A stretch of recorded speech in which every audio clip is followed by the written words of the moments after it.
దేశానికి స్వాతంత్రం వచ్చి 70 ఏళ్లు పూర్తవుతోన్న వేళ హైదరాబాద్లో సైక్లింగ్ పోటీలు నిర్వహించారు. పర్యావరణాన్ని కాపాడాలంటే అది సైక్లింగ్ వల్లే సాధ్యమని తెలిపేందుకు ఈ పోటీలు నిర్వహించినట్లు హైదరాబాద్ సైక్లింగ్ క్లబ్ నిర్వాహకులు తెలియజేశారు. ఈ పోటీల్లో యువత అధిక సంఖ్యలో పాల్గొన్నారు.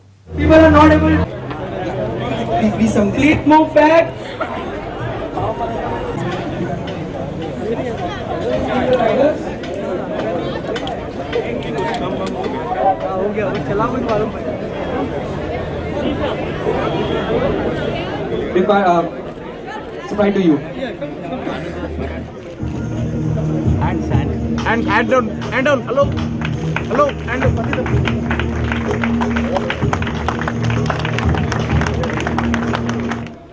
Get set, go! Have a safe ride, guys. Enjoy the ride. Have fun.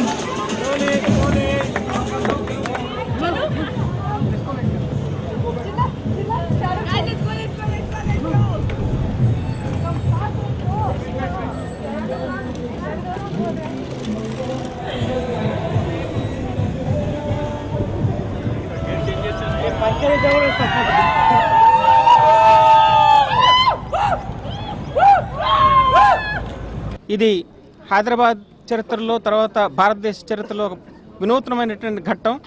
ఇది పేదవారి వ్యక్తే కాదు, ధనవంతులు కూడా, అందరూ అన్ని వర్గాల వారు కూడా ఈ సైకిల్ ప్రయాణం చేస్తారనే ఉద్దేశంతో హై అండ్ బైక్స్ తీసుకుంటున్నాము. దానితో పాటు భారతదేశానికి సంబంధించిన మన సైకిల్స్ కూడా ఉన్నాయి. అంటే ఇవి గేర్డ్ బైక్స్ ఉంటాయి, ఈ బైక్స్ ఉంటాయి అన్నమాట. రకరకాల ప్రైస్ రేంజ్లు ఉంటాయి. ఎవరైతే హైదరాబాద్ బైసికల్ క్లబ్లో మెంబర్గా ఉంటారో వారందరూ కూడా మన మెట్రో స్టేషన్ దగ్గర కానీ లేకపోతే మొత్తం 300 ప్లేసెస్లో ఈ బైసికల్ స్టేషన్స్ ఏర్పాటు చేయబోతున్నాము. ఈ బైసికల్ స్టేషన్స్ హైదరాబాద్ బైసికలింగ్ క్లబ్ వారు ఏర్పాటు చేస్తారనమాట, తెలంగాణ ప్రభుత్వ సహకారంతో. ఇక్కడ అందరూ కూడా చాలా చౌకగా తీసుకోవడానికి అవకాశం ఉంటుంది. ఇది ప్రజలకు సంబంధించినటువంటిది.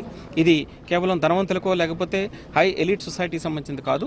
తప్పనిసరిగా ప్రతి పౌరుడు దీన్ని మనం గమనించి బైసైకిల్ యూజ్ ఎట్లా పెంచుకోవాలని, ఎట్లా చేయాలని, అంటే దగ్గర వెళ్ళినప్పుడు మనం బైసైకిల్ వాడుకోవచ్చు అని. ఆఫీస్ 1 కిలోమీటర్ ఉంది అనుకోండి, 2 కిలోమీటర్స్ ఉంది అనుకోండి, తప్పనిసరిగా బైసైకిల్ వాడుకోవచ్చు అని.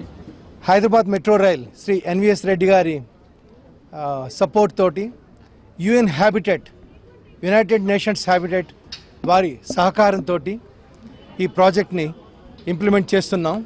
దీని కింద మొత్తం 300 bike stations with state of the art bikes. ఇందాక ఎన్విఎస్ రెడ్డి గారు చెప్పినట్టు అన్ని రకాల బైసికల్స్ అందరికీ అందుబాటులో ఉంటాయి.